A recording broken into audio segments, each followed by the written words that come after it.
esta presentación es poder retirar algunos de los mitos y poder fortalecer las realidades del manejo del COVID-19, de esta enfermedad basada en un virus que es el SARS-CoV-2. Siguiente, por favor.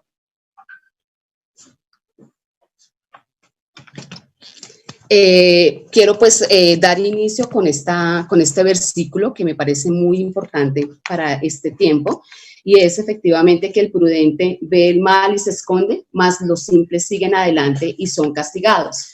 ¿Por qué lo presento? Porque realmente nosotros debemos ser conscientes de la realidad que nos rodea en este momento, y por eso debemos ser prudentes para poder manejar esta situación y poder tomar las medidas adecuadas para dar cumplimiento a toda la normatividad y poder garantizar que en las iglesias no se presente ningún tipo de brotes o algún tipo de contagios, y de esa manera pues lograr garantizar que nuestras iglesias son seguras y que se adhieren a todas las normas de bioseguridad que están basadas pues en la resolución 666 del 2020, y de esa manera poder garantizar cultos seguros. Siguiente. Entonces debemos conocer un poco qué es el coronavirus. El coronavirus lo hemos escuchado en las noticias, lo hemos escuchado en muchos medios de comunicación. Es un género de un virus de ARN, es decir, una estructura de un ácido que permite, al ser visto bajo el microscopio, una característica que es como una corona de estructuras redondeadas por proyecciones de proteínas que salen a la superficie y le da esa característica especial, por eso su nombre corona. Y esa estructura le permite adherirse muy fácilmente a las células de los huéspedes, en este caso del ser humano, que pasó de una especie animal al ser humano, y genera rápido contagio. Siguiente, por favor.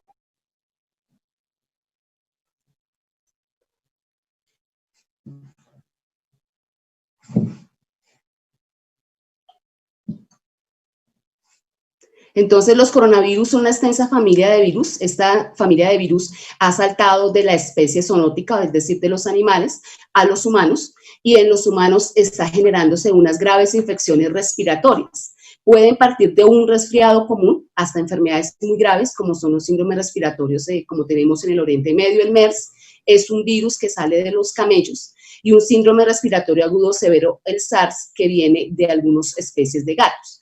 Que es importante que nosotros tengamos en cuenta, y es que efectivamente el coronavirus se descubrió muy recientemente.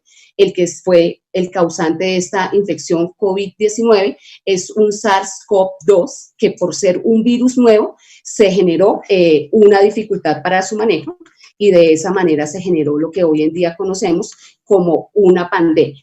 Las pandemias ocurren cuando un nuevo virus se propaga por todo el mundo, y como nosotros como seres humanos no tenemos esa protección, si quieres pasamos.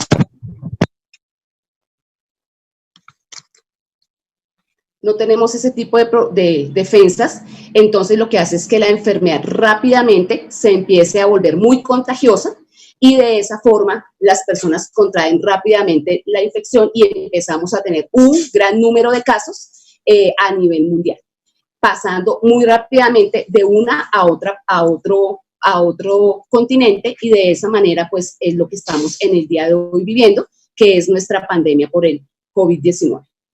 Importante tener en cuenta que la forma de transmisión está claramente definida por las gotículas o las aspersiones de gotas que salen cuando una persona estornuda, cuando una persona tose, y esto queda en el medio ambiente. Hay otros temas que son aerosoles, que son unas partículas un poco más pequeñas. Estas partículas se generan ya en ámbitos específicamente de los hospitales, pero nada más las gotículas son altamente contagiosas. La ventaja que tiene es que, como son tan pesadas, al caer en el medio ambiente, pues caen a una distancia muy corta. Esas distancias cortas están entre 1 y 2 metros, de acuerdo a lo que se ha estudiado, y por eso es importante lo que hablamos de algunas de las medidas que se están dando para poder reducir el contagio. Otra cosa importante es mantener esa distancia de persona a persona, y siempre que una persona tenga una sintomatología respiratoria o gripa, debe mantener estas medidas, y es algo que estamos viendo, que las tendencias hacia el futuro es controlar al máximo las infecciones respiratorias. Siguiente, por favor.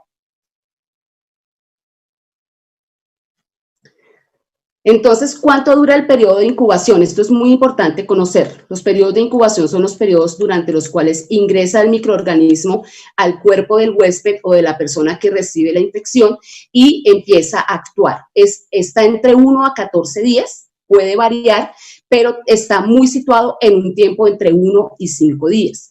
Empieza a aparecer la sintomatología de la infección, el virus empieza a multiplicarse en las células, a invadir las células y a manifestar la sintomatología. Siguiente, por favor. Entonces, ¿qué conocemos acerca del coronavirus? Lo que está en la literatura, lo que realmente se conoce es que la Organización Mundial de la Salud nos da unos tips muy básicos para tener en cuenta frente a la sintomatología. Siguiente, por favor. Entonces empezamos a tener fiebre. Fiebre es una de las características más importantes de tener en cuenta una persona que empieza a tener fiebre con temperaturas por encima de 38, 39 grados. Cefalea es el dolor de cabeza, estornudos constantes, tos, dolor de garganta y avanza cuando empieza a presentarse dificultad para respirar. Entonces las principales sintomatologías, fiebre, tos y la mayoría de pacientes pueden solamente cursar con estos síntomas básicos, pero otros avanzan a la dificultad respiratoria o llamada disnea. Siguiente, por favor. Tenemos otros síntomas un poco menos frecuentes que son importantes de tener en cuenta y es dolor, molestia, congestión nasal, las conjuntivas inflamadas, odinofagia o dolor de garganta. Hay personas que cursan con episodios de diarrea.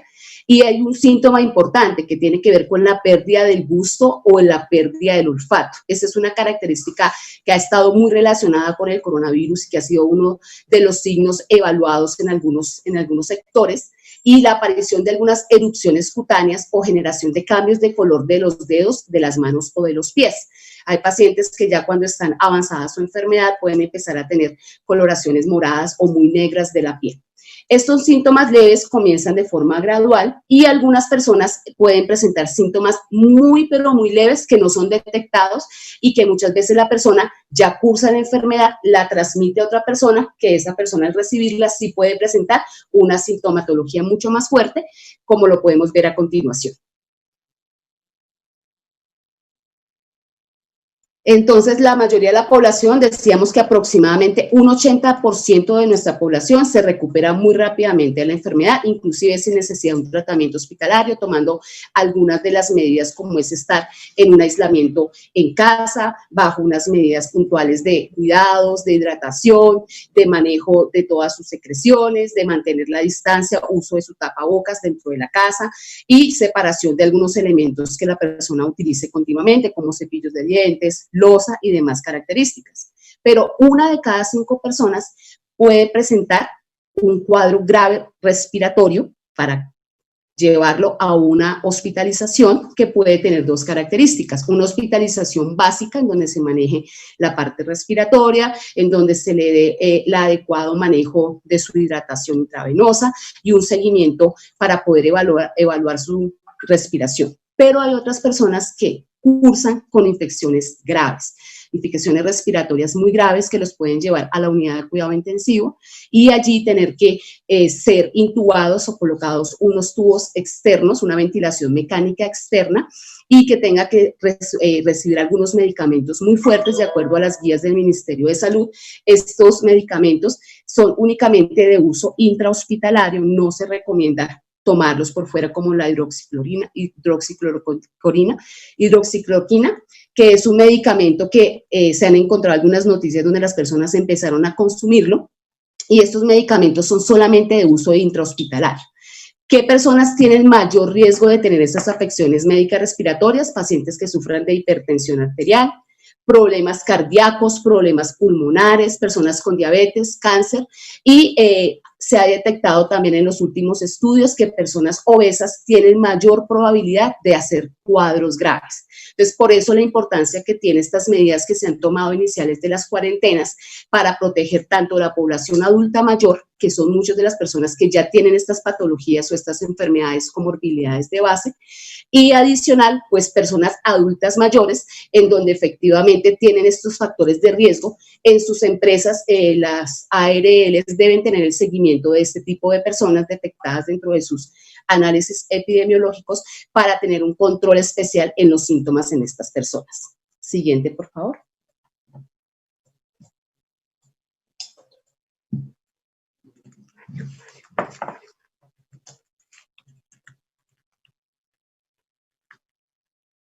Entonces, ¿qué es importante tener en cuenta? Entonces, que independiente de la edad no puede ser un factor de confusión. Alguien que tenga fiebre, tos y que tenga dificultad para respirar, dolor o sensación de opresión en su pecho, dificultad para hablar o que ya tenga dificultad para moverse, o inclusive algunas personas pueden sufrir desmayos, deben acudir o recibir atención médica de forma inmediata. Los servicios de salud, la red hospitalaria en este momento está autorizada para el manejo de estos pacientes de forma específica y para poder reducir la confusión en los servicios de urgencias, para poder tener una atención adecuada, siempre se hace o se indaga a las personas si han tenido esta sintomatología o han tenido algún contacto con personas que sufren la enfermedad, que hayan tenido la enfermedad o que de manera indirecta ellos piensen que puedan haber tenido contacto con las personas. Y lo importante no es automedicarnos ni tomar ningún tipo de medidas, sino que sea todo orientado por la parte sanitaria o el establecimiento sanitario que tenga la formación y la capacitación para poder manejar estos casos. Siguiente. Entonces, tenemos que tener en cuenta las formas de contagio. Simplemente recordatorio es contacto directo con las gotículas o con la aspersión que sale de la vía respiratoria de cualquier persona que no tome las medidas para proteger su vía respiratoria y esté liberándolas al medio ambiente. Como no podemos estar seguros, entonces lo ideal siempre es que después de entrar en contacto directo con cualquier superficie, estemos higienizando nuestras manos. Y adicional, evitar el contacto directo con las manos, de las manos con nuestra cara, con nuestros ojos, con nuestras mucosas.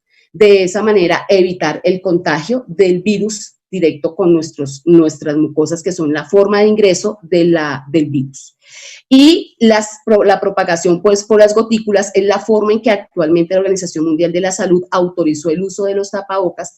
Está directamente relacionado con una barrera de seguridad para reducir esta liberación, porque no tenemos adecuada limpieza o manejo de nuestra higiene bronquial o de nuestra higiene respiratoria. Entonces las personas no tienen esta cultura, liberan estas gotículas y esto es lo que nos está generando un alto riesgo del contagio. Siguiente. En la parte indirecta, entonces ya son agentes infecciosos, todo lo que tiene que ver con el aire, como decimos, son gotículas que caen a más o menos entre 1 y 2 metros de distancia, por eso es importante mantener la distancia, y aquí los vectores no nos van a transmitir, puntualmente no se ha demostrado en ningún estudio que a través de vectores esté transmitiéndose el coronavirus. Siguiente, por favor. Entonces, ya conociendo cómo es, pues, nuestro generador de este tipo de infección, entonces pasaremos a ver un poco de las cifras. Siguiente. Entonces, aquí tenemos las cifras que la Organización Mundial de la Salud en el mes de marzo ya nos empezó a decir que era realmente una pandemia, que efectivamente había muchas personas confirmadas por casos, que se tenía que generar toda una alerta sanitaria, se tenía que generar una alerta que más adelante nos van a ampliar este tema fundamentalmente, partiendo de China, de la ciudad de Wuhan, y orientándose ya en toda la parte de Asia y Europa, y algunas manifestaciones iniciales en los países de América Latina y América del Norte. En ese momento ya empezamos a tener, pues como tal, la pandemia. Siguiente. Estas cifras las tenemos del Johns Hopkins, que es una institución a nivel mundial de gran reconocimiento en Estados Unidos, en donde ellos tienen un centro de control directamente para poder tener los indicadores más actualizados. Este es un dato de hace 2 días. Tenemos más o menos aproximadamente 6 millones 265.496 personas confirmadas. Las confirmaciones se hacen a través de las pruebas que se realizan en el laboratorio clínico. Las pruebas que se hacen aquí en Colombia son pruebas de PCR y algunas pruebas rápidas que las llevan a cabo las instituciones autorizadas para poder hacer esta confirmación de casos. Estos casos deben ser reportados de forma obligatoria por el sistema de reporte, y de estos un total de 375.526 personas han fallecido a causa del COVID o asociado al COVID-19. Siguiente, por favor. Entonces, Colombia, pues nuestra situación ya de las cifras para Colombia, tenemos entonces al día de hoy 33.354 casos confirmados y un total de fallecidos aproximadamente de 9.661 personas recuperadas y 969 personas fallecidas confirmadas al día de ayer. Que es importante tener en cuenta que muchos departamentos de Colombia ya cuentan con la enfermedad, pero que el epicentro fundamental o principal está siendo la ciudad de Bogotá. Por eso sabemos que hay en este momento todas las medidas orientadas a algunas de las zonas en donde tenemos mayor cantidad de casos confirmados para empezar a tener un control y que realmente la curva epidemiológica no crezca de forma exagerada y la capacidad de respuesta de las instituciones de salud no sea posible y tengamos que empezar a tomar decisiones sobre las personas que pueden o no tener un acceso a la unidad de cuidado intensivo. Entonces, las medidas que se toman siempre están orientadas a reducir ese impacto sobre el sistema de salud y la capacidad de respuesta. Siguiente. El Instituto Nacional de Salud entonces sacó una tabla clasificatoria que permite conocer el tipo de actividad en donde existe mayor riesgo. Desafortunadamente, pues las iglesias fueron clasificadas como un riesgo muy alto, en donde lo importante es que se debe tener mayor precaución. Estas son las medidas, quiere decir que es en donde se centra más la atención y en donde las medidas deben ser mucho más estrictas y mayor adherencia se debe tener para que esto pues no afecte o no lleve a posterior afectación a este tipo de actividad. Entonces, por eso es fundamental todo el tema de la capacitación frente al protocolo de bioseguridad orientado a que efectivamente la actividad se convierta, aunque es de muy alto riesgo, en una actividad muy controlada, donde los riesgos sean controlados y no se presenten brotes, que son el número de casos aumentados, y se mantenga una adecuada situación controlada o una situación de riesgo controlada, que es lo que se busca también en este caso para las iglesias. Siguiente, por favor. Entonces, ¿qué debemos hacer? Fundamentalmente, conociendo lo que ya conocemos, es hacer prevención. ¿Cómo hacemos la prevención? Siguiente. La fundamental y que a veces suena frase cliché, pero que es la más importante, es el lavado de manos constante. Estando tanto el ambiente externo como el ambiente interno de nuestras casas, es fundamental realizar un lavado de manos constante de forma consciente con agua o con jabón, agua y jabón o soluciones con base en alcohol. Estas medidas del alcohol se deben realizar siempre y cuando las manos estén visiblemente limpias y después de entrar en contacto con cualquier tipo de elemento que puede venir de nuestro exterior. Muchas veces se puede mantener unas muy buenas medidas de aislamiento preventivo, pero si entran elementos a nuestra casa externos y no se hace una adecuada desinfección, puede ser una de las medidas de contaminación o de contagio. Por eso es tan importante realizarlo la mayor cantidad de veces necesarias y que las manos siempre estén visiblemente limpias. Siguiente. Entonces, la Organización Mundial de la Salud, podemos en cualquier momento ingresar a través de cualquier medio a poder evaluar cómo es el protocolo de lavado de manos. Entonces, el lavado de manos debe realizarse de una forma, primero, consciente, retirando joyas, todos los elementos que tengamos en las manos. En este tiempo es muy recomendable tener uñas cortas, uñas limpias, fáciles de limpieza, y lo que se va a iniciar es aplicando una cantidad suficiente, que es entre 2 y 3 mililitros de la sustancia, ya sea jabón o sea alcohol glicerinado, y se empieza a hacer una fricción fuerte palma con palma, luego palma con dorso, y se debe ser muy centrado en la parte de los espacios interdigitales con un muy buen movimiento. Luego debemos colocar lo que llamamos la técnica candado, que es colocar una mano sobre la otra, tomando los dedos, cerrándolos y de esa manera empezar a limpiar la parte externa de los dedos, finalizando en el dedo pulgar con un movimiento giratorio hacia afuera, y las uñas, si son cortas, las podemos friccionar en el centro de la palma o debemos hacer una limpieza de cada una de las uñas y luego hacer un buen enjuague. Se debe garantizar el retiro del jabón en el caso de que estemos haciéndolo con agua y jabón, o en el caso del alcohol glicerinado, evitar que sean exageradas cantidades las que se apliquen. Ya después secamos manos cuando es con lavado de manos y el alcohol se seca al medio ambiente. Se debe repetir el número de veces que nosotros tengamos que hacerlo cuando veamos las manos que no están visiblemente limpias o cuando toquemos alguna superficie de riesgo. Siguiente.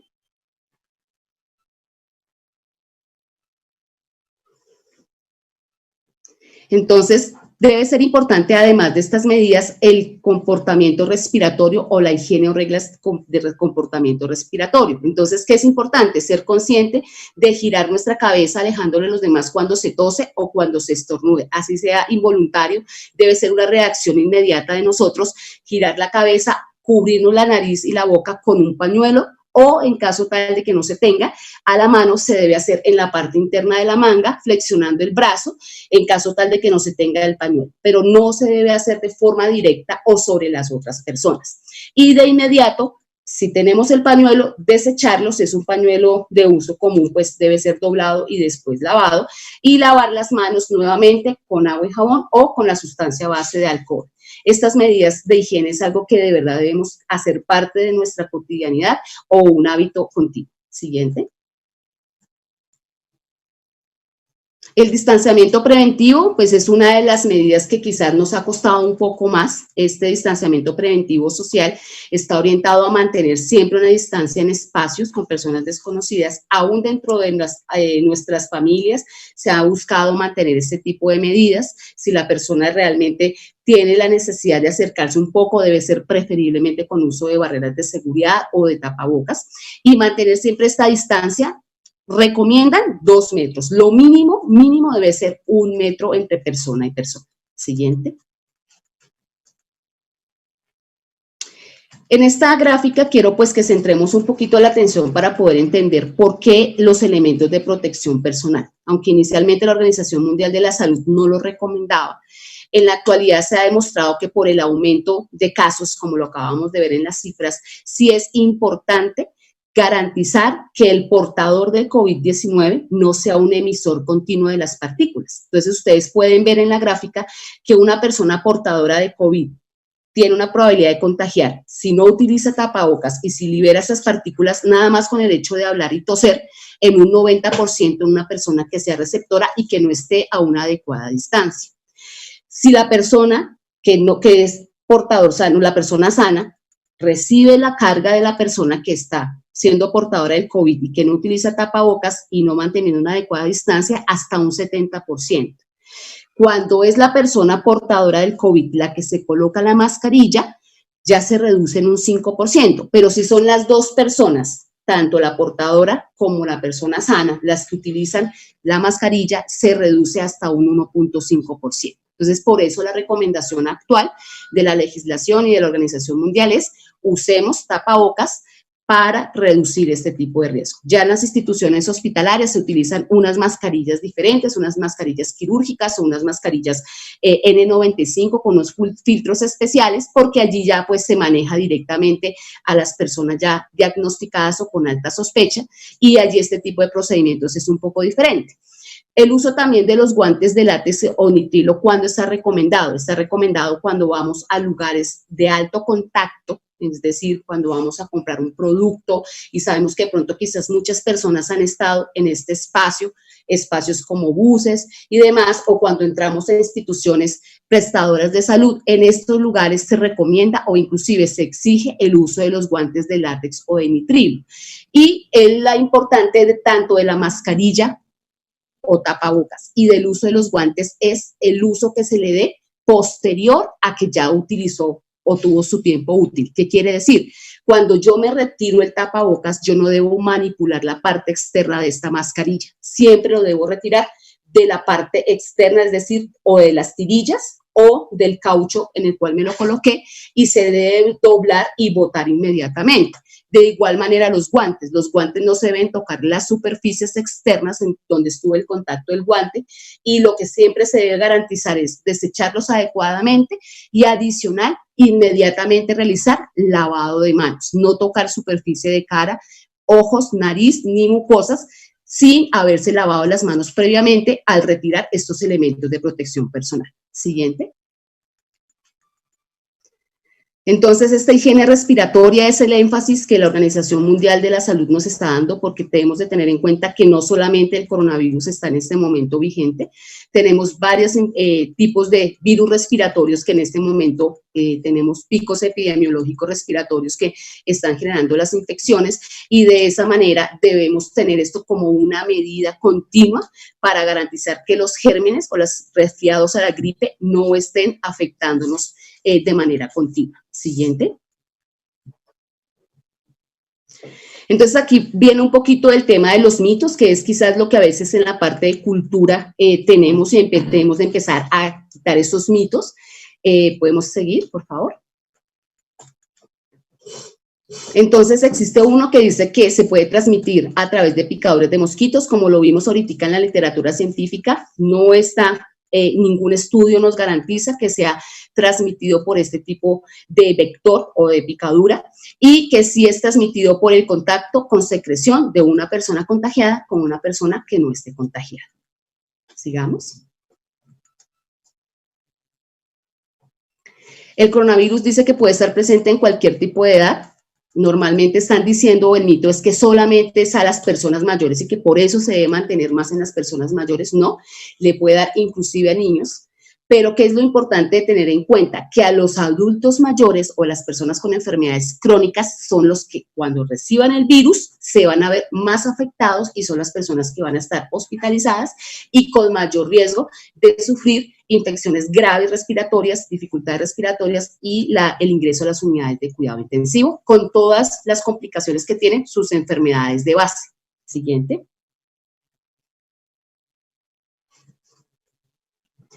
Otro mito es que los antibióticos previenen el coronavirus. Esto es algo que a veces empieza a fundamentarse, y tenemos a veces la cultura de ir a comprar antibióticos, autoformularnos.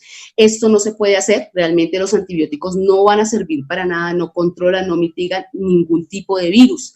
Entonces, la única forma de que un antibiótico uno lo pueda consumir y tenga un efecto sobre la salud es cuando es formulado por un médico, ¿sí?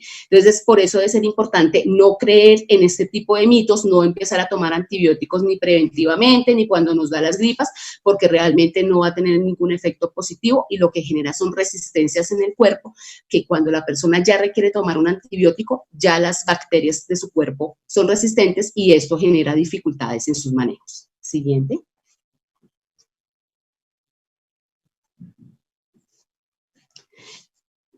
El mito es consumir hipoclorito diluido en agua, que puede ayudar a combatir el coronavirus. Es importante porque han salido noticias en donde inclusive dicen que algunos médicos habían formulado este tipo de tratamiento.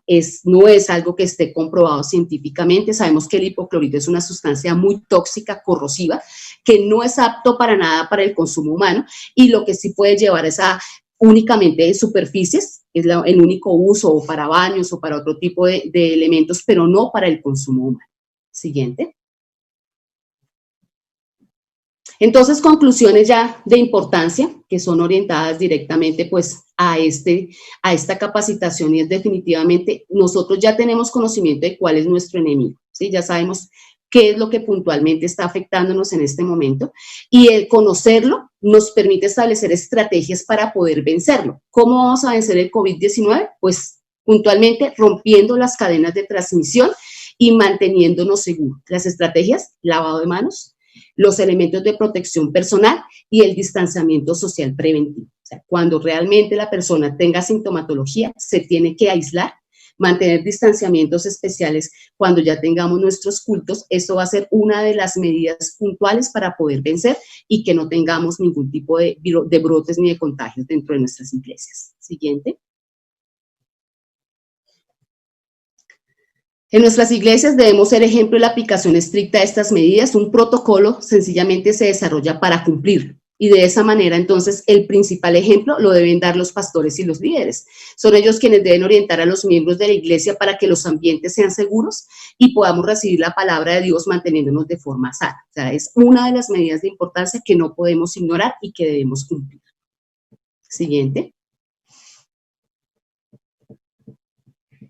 Y que la detección temprana de síntomas y el aislamiento preventivo hasta que tengamos resultados de las pruebas es realmente un acto responsable que debemos promover y así podemos garantizar que amamos al prójimo si lo cuidamos y evitamos que se enferme. Entonces, pues este es el pequeño aporte que quiero hacer en el día de hoy para todos ustedes. Espero que realmente la información sea de importancia y pues se pueda aplicar de la mejor manera. Muchísimas gracias.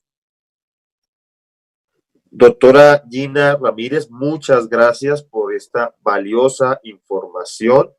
Básicamente queremos informarle a todos ustedes que todas las capacitaciones que estamos dando, las conferencias, la que acaba de dar la doctora Gina en materia de generalidades de contagio del COVID-19 y la que viene en materia de desinfección, son con base en la resolución 666 del 2020. Yo la llamo la innombrable, porque pues es por el número, pero es la resolución que expidió el Ministerio de Salud con respecto a los protocolos generales para los diferentes sectores de la sociedad y del sector productivo, del sector económico y del sector social. Esta es la resolución que dicta o determina los lineamientos generales con respecto a todos los protocolos y con base a estas que se entregó la propuesta del Gobierno Nacional de Protocolo para las iglesias cristianas. Es importante resaltar esto. Y también con base en esa resolución viene ahora la nueva conferencia dada por la doctora Luz Ramos, a la cual le damos la bienvenida, que nos va a hablar acerca de todo lo concerniente a procesos de desinfección de los auditorios. Entonces, doctora Luz Ramos, muchas gracias, le pido que se presente y un saludo muy especial. Antes de que ella inicie, permítame, qué pena, quiero pedirles el favor muy especial. Estamos observando que en YouTube, en el chat, están escribiendo bastante. Yo les agradezco que seamos sobrios al escribir. Estamos intentando recopilar todas las preguntas que ustedes están haciendo. Hay un equipo de personas copiándolas para responderlas al final. Pero si ustedes escriben mucho, lo que sucede es que no tenemos la capacidad de poderlas copiar. Utilicemos el chat, por favor, para temas exclusivamente de preguntas y todo lo concerniente, por favor. Entonces, creo que el concejal quiere dar un anuncio antes de iniciar. Concejal. Sí, señor, doctor David, muchas gracias. Antes de que ya continúe nuestra segunda conferencista, quiero pedirle el favor al senador John Milton Rodríguez, que ha sido muy generoso en salirse de la plenaria y entrar un segundo para que pueda saludarnos. Como les contaba el doctor David Cote, el senador John Milton Rodríguez es la persona que ha venido liderando con el gobierno nacional, un equipo de pastores representativos de toda la nación, todo este proceso que permitirá regresar a los templos pronto, lo estamos creyendo así. No solo se adelantó un excelente protocolo de bioseguridad, sino que también se redactó una solicitud muy respetuosa, como siempre lo hacemos desde nuestro partido, para que haya celeridad en este proceso. Senador John Milton Rodríguez y Apóstol, muchas gracias por lo que está haciendo, por la representación, por toda esta excelencia que usted ha demostrado en este tiempo. Tenemos una transmisión en YouTube con más de 2.500 personas que están muy interesadas en capacitarse, entrenarse. Contarle, senador John Milton, que el secretario de Gobierno, junto con el doctor Andrés Arbeláez, quien hace parte de la subdirección de asuntos religiosos aquí en Bogotá, nos han brindado un acompañamiento muy importante para que podamos darle esa asesoría y darle ese acompañamiento a los líderes y pastores de Bogotá. Así que bienvenido, senador, si puede darnos un saludo, muchas gracias.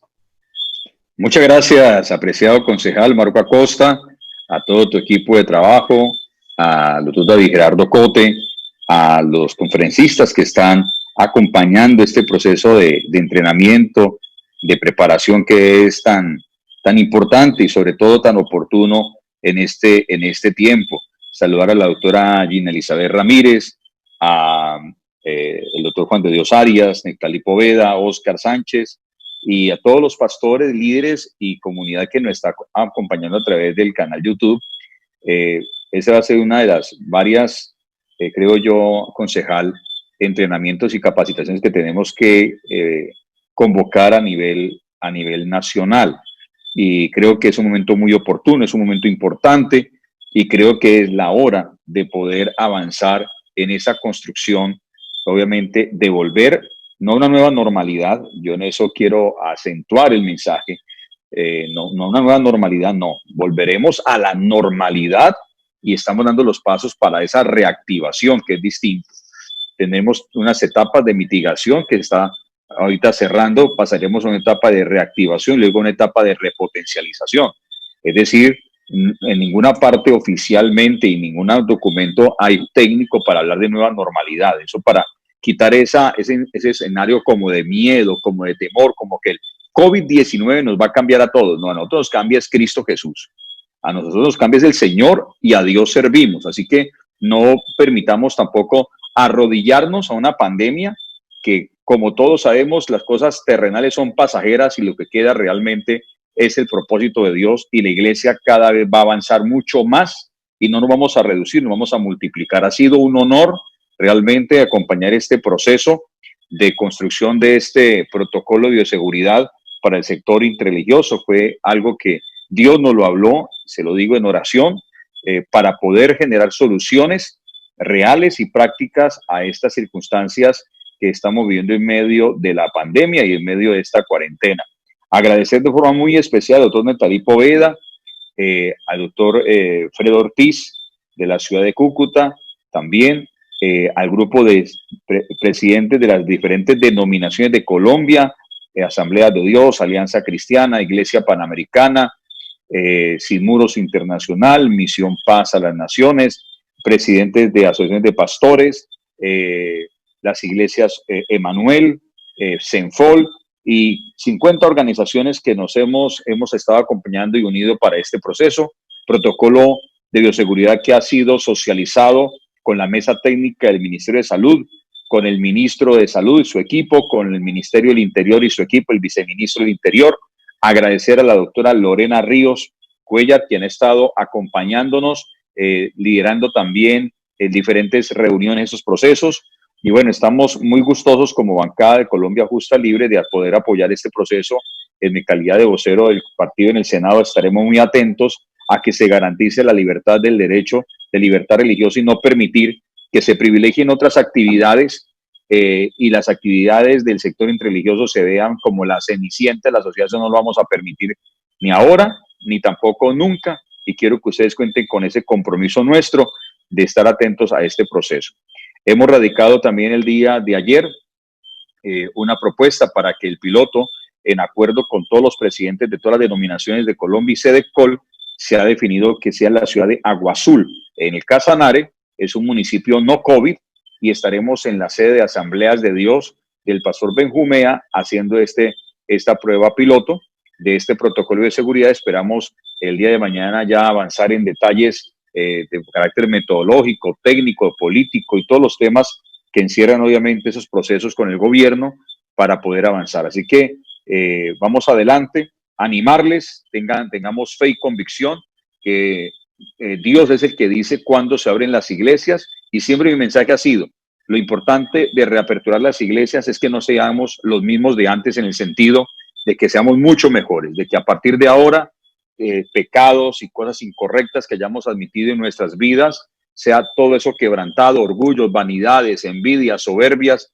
Creo que esos momentos de trato de Dios en esas circunstancias nos debe decir para ser personas sensibles y humildes y movidos exclusivamente a agradar y glorificar el nombre de Cristo en estos procesos. Así que todo mi respaldo y agradecer de manera muy especial esta muy buena gestión que nuestro concejal Marco Acosta, el concejal Emel Rojas de San de San en la ciudad de Bogotá y el liderazgo de David Gerardo Cote con los paseos de Bogotá. Felicitar a este equipo maravilloso y aquí estamos para servirle. Y concejal, recíbame el mensaje, acompáñeme en otras capacitaciones masivas que debemos de hacer en próximos días para toda Colombia. Que Dios te bendiga mucho. Cuenten con todo mi respaldo y todo mi acompañamiento. Ahora me toca volver otra vez. Vamos de gloria en gloria, pero también de Zoom en Zoom. Entonces ahora me meterme otra vez al Zoom de la plenaria del Senado de la República. Que Dios me los bendiga y muchísimas gracias. Gracias, senador. Gracias. Era muy importante este informe, senador, de todo el proceso en el que vamos. Esto hace parte de la capacitación para que todos los pastores que nos están viendo estén muy enterados. Dios lo bendiga y muchos éxitos en su plenaria. Voy a aprovechar para que el subdirector de la Oficina de Asuntos Religiosos de la ciudad de Bogotá nos acompañe también y nos pueda informar a nivel distrital cómo va el proceso de reapertura. Quisiera invitar al doctor Andrés Arbeláez para que nos acompañe con unas palabras. Doctor Andrés, muchas gracias por sacar de su tiempo, por su generosidad, por en medio de tantas ocupaciones, usted como subdirector allí de la Oficina de Asuntos Religiosos, acompañarnos en esta reunión. Estamos con unos líderes muy importantes de Bogotá, pero también se han conectado de otros municipios, otros departamentos. Gracias y cuéntenos un poco cómo va a nivel distrital el proceso. Hay muchas preguntas que están haciendo, tenemos muy pocos minutos, pero ellos quisieran escuchar cómo ve usted el escenario de reapertura aquí en Bogotá, qué piensa la administración distrital y cómo vamos en todo este proceso. Concejal, muchas gracias al senador John Milton, muchas gracias al doctor David también, y en general pues un saludo muy atento por parte de la administración distrital en Bogotá, de nuestro secretario de gobierno, el doctor Luis Ernesto Gómez. Estamos pues muy atentos, así como usted lo menciona. Realmente pues es una necesidad, y como toda la audiencia, todos los espectadores que están pendientes, tanto por el canal de YouTube como aquí por el canal de Zoom, pues estamos pendientes de poder tener el espacio y poder hacer la reapertura de los templos en el sector religioso. Sabemos que pues hay unas normas nacionales que tienen unos plazos y estamos a la expectativa, pero lo que se está generando por parte de ustedes, de la bancada y del sector religioso, es muy importante porque están avanzando, digamos, para que llegado el momento en que se pueda llevar a cabo, esta mañana así lo manifestaban en la reunión que se llevó sobre una temática similar, en el momento en que se pueda llevar a cabo la reapertura, pues ya el sector esté listo, que no se tenga que esperar una semana más, 2 semanas más mientras estén las cosas, sino que esté listo, y eso también lo ha comprendido la administración distrital. Se está trabajando también en la revisión, digamos, y en el ajuste de tratar de tener estos protocolos particulares para el sector religioso, por lo que, digamos, por la naturaleza de las reuniones que se llevan a cabo, por el aforo que se maneja. Hay una preocupación, la doctora Gina lo mencionaba hace un momento, digamos, pues que la mayoría de los casos están en Bogotá, pero asimismo nosotros también tenemos la posibilidad de ser promotores de cuidado, de impulsores a toda la gente con la que se llega, de tener una conducta apropiada para disminuir las tasas de contagio y poder generar, digamos, el mejor espacio posible. De parte de la subdirección, de parte de la administración distrital, de la Secretaría de Gobierno, pues nuestro acompañamiento, nuestro respaldo a esta y otras tantas iniciativas que son en pro del sector religioso y que nos benefician a todos. Entonces, pues eso sí hay mucha expectativa y pues muchas gracias, concejal, muy agradecido por la oportunidad de dirigir un breve saludo. Y pues bueno, cuenten con nosotros para todo lo que esté a la mano. Muchas gracias, concejal. Muchas gracias, doctor Andrés. Muy importante el acompañamiento de la Secretaría de Gobierno y creo que esto le da mucha legitimidad que usted nos pueda acompañar y que sea parte de este gran equipo de trabajo. Doctor David, continuamos entonces con nuestra segunda conferencista para que le demos paso, por favor. Muy bien, entonces retomamos nuestra capacitación. Está con nosotros la doctora Luz Ramos. Quiero hacer una claridad sobre un comentario que se hacía, de que muchas de las cosas que se hablaron ya se sabían, pero hay que aclarar lo siguiente, y es que como debemos obedecer los lineamientos de la resolución 666 en materia de protocolos, debemos iniciar desde el comienzo, de lo más básico, y en ese sentido vamos a ir profundizando en los demás temas. Ahora vamos a trabajar un tema de desinfección para los templos, auditorios y todo esto, y está con nosotros la doctora Luz Ramos, a la cual le agradecemos. Bienvenida a la capacitación y tiene el uso de la palabra.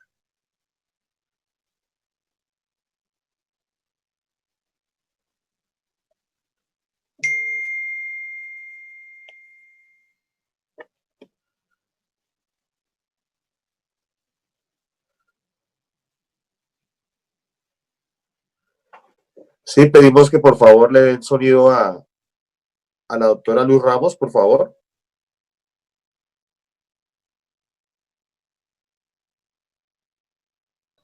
Muy doctora. Ok. Video. ¿Ya? Bueno, buenas noches. Me presento, mi nombre es Luz Elena Ramos, yo soy directora administrativa de la empresa 3M Fumigaciones, en la cual llevamos 18 años en el medio con experiencia en desinfección y en otras áreas. Y bueno, vamos con la presentación. ¿Quién lo pone?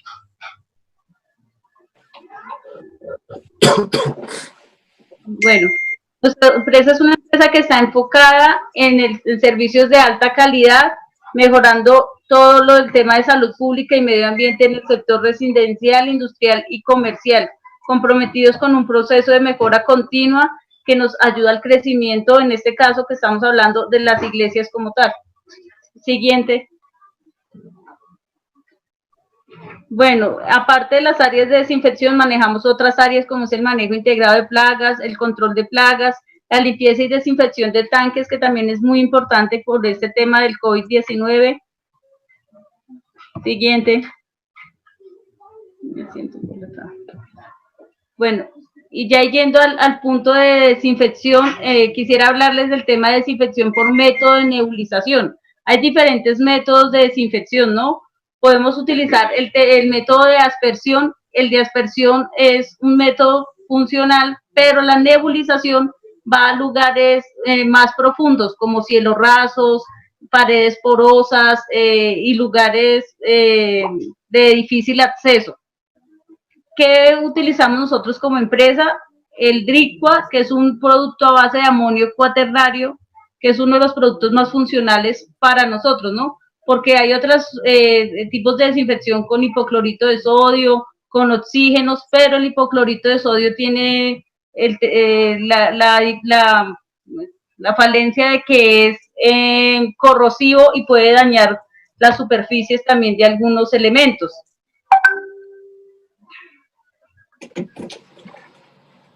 Esa imagen que estamos viendo es una imagen que nos generó la Secretaría de Salud. ¿Para qué? Para advertirnos a las iglesias, para advertirnos a las empresas que tengamos cuidado con la empresa que les esté prestando el servicio de desinfección. ¿Por qué? Porque muchas de las personas que hoy en este momento están haciendo las desinfecciones, ya sea en las calles o en los establecimientos, no tienen un concepto sanitario, no se han preparado previamente para hacer este tipo de labor.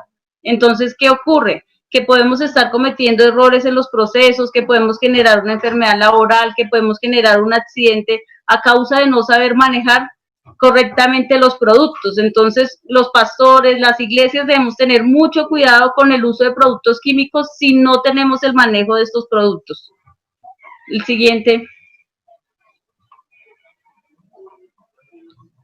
¿Qué recomendamos a los pastores tener en cuenta? Uno, hacer una verificación de los riesgos que pueden tener tanto los colaboradores como los feligreses que van a ingresar al templo, ¿cierto? Riesgos de contagio, riesgos de contaminación, y en este caso pues estamos hablando del COVID-19 como tal. Entonces, ¿qué debemos verificar? ¿Qué tipo de riesgos podemos tener al tener aforo de personas?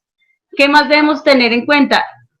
Las condiciones previas de la desinfección, ¿sí? Entonces estamos hablando de que antes de realizar una desinfección, previamente debemos realizar una limpieza de todas las áreas. Cuando hablamos de desinfección, estamos hablando de desinfección de los lugares, de los espacios, de los objetos, ¿no? No es recomendable realizar desinfección de las personas. ¿Por qué? Porque los productos que se están utilizando para desinfección pueden generar diferentes tipos de enfermedades o diferentes tipos de alergias, irritación en los ojos, irritaciones cutáneas, de lo cual pues debemos prevenirnos mucho, ¿no? Antes de utilizar un producto o decidir hacer un protocolo o un servicio, debemos verificar muy bien cómo lo vamos a utilizar. Adicional a eso, las iglesias como tal deben dotar a sus colaboradores de elementos de protección personal. Sí, digamos como empresa, pues debe llevar una careta full face, debe llevar un antifluido, botas, guantes, pero que sus colaboradores por lo menos tengan su tapabocas, su monogafas, su antifluido, botas, guantes y estos elementos de protección personal deben ser tratados como residuos de disposición final peligrosos. No se deben mezclar con el resto de residuos que se manejan normalmente. Pasamos a la siguiente.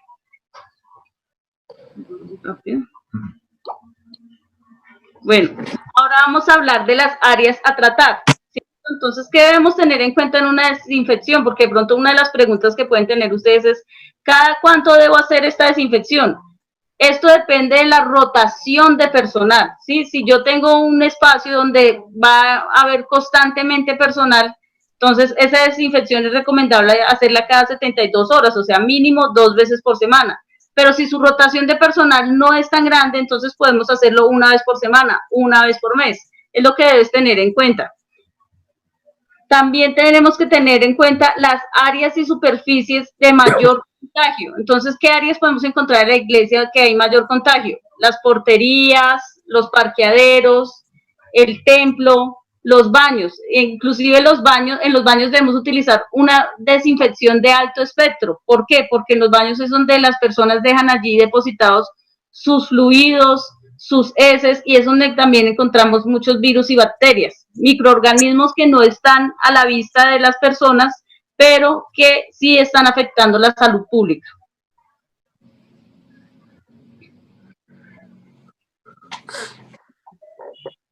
En este punto les quiero contar un poquito acerca del control de plagas. El control de plagas hoy en día en salud pública se conoce como manejo integrado de plagas. ¿Por qué es importante? Porque las plagas son las mayores transmisoras de vectores, de infecciones, de bacterias, de microorganismos.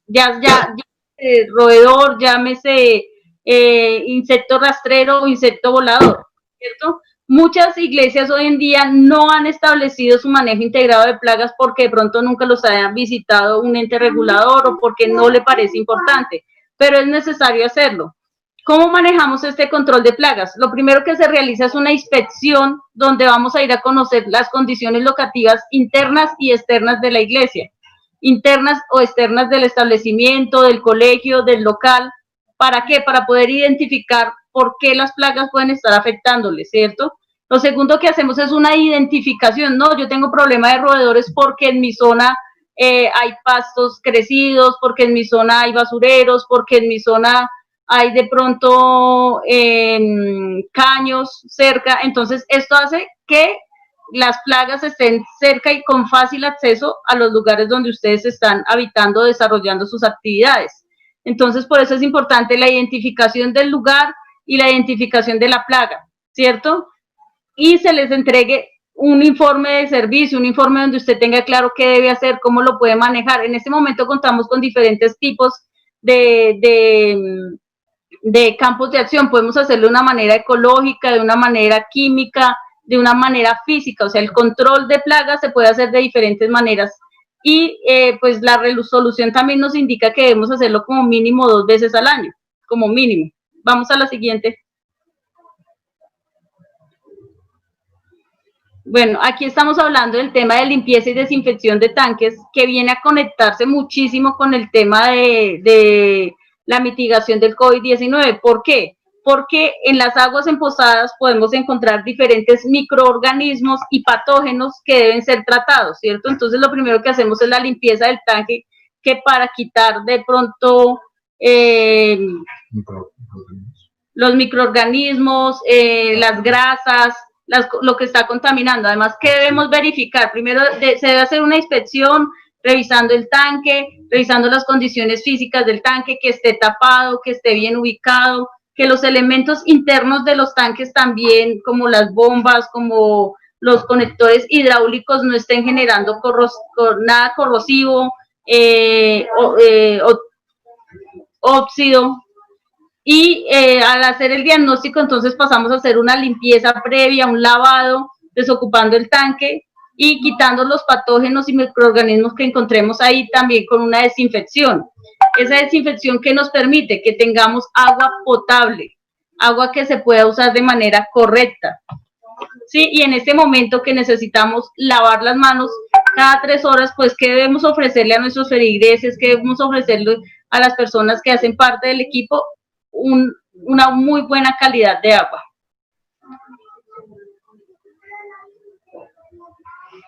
ahí.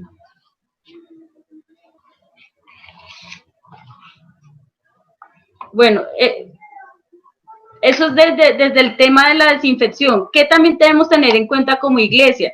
Que las personas que nos estén prestando nuestros servicios previamente tengan su concepto sanitario. Hoy por hoy hay muchas personas afuera prestando servicios en las carreteras, haciendo desinfecciones, pero pues uno, ustedes no saben qué les están aplicando. Dos, no les están dejando un certificado pues del servicio que le están haciendo. Y tres, puede que no cuenten con un concepto sanitario. Cuando tú le preguntas a la empresa aplicadora o a la persona que tú vas a contratar si tiene su concepto sanitario, es su manera de verificar que esta persona pasó un filtro por Secretaría de Salud, que tiene una formación, que tiene una preparación y que sabe el manejo de químicos de una manera correcta. ¿Qué le decimos a los pastores o a qué invitamos a los pastores? A que doten a su personal de los elementos de protección personal, a que lo maneje como residuos peligrosos, a que realice la desinfección de las áreas con una empresa certificada, con una empresa dotada y preparada para esto. Y esto dándole cumplimiento al decreto 666, artículo 3.4, donde uno de los alistamientos es que se realice desinfección de las áreas, de los locales y de los objetos. Bueno, muchas gracias por la oportunidad de esta presentación. De pronto estaba un poquito nerviosa, no estoy acostumbrada a esto. Y bueno, que Dios los bendiga.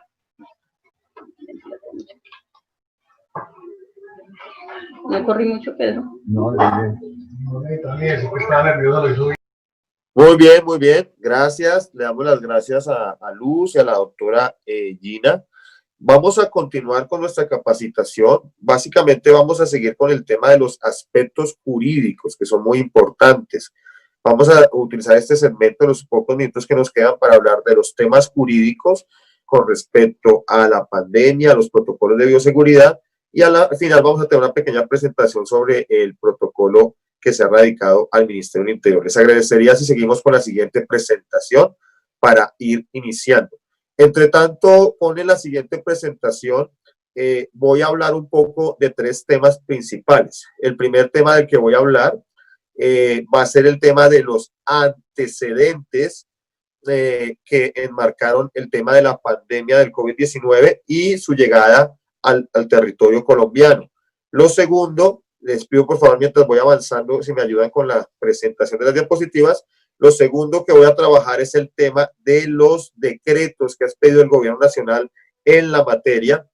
Y como tercera medida voy a hacer una pequeña introducción para que se continúe con el doctor Juan de Dios sobre la resolución 666 del 2020 expedida por el Ministerio de Salud y de Protección Social concerniente a los criterios generales de los protocolos de bioseguridad para todos los sectores, tanto productivos, económicos y sociales.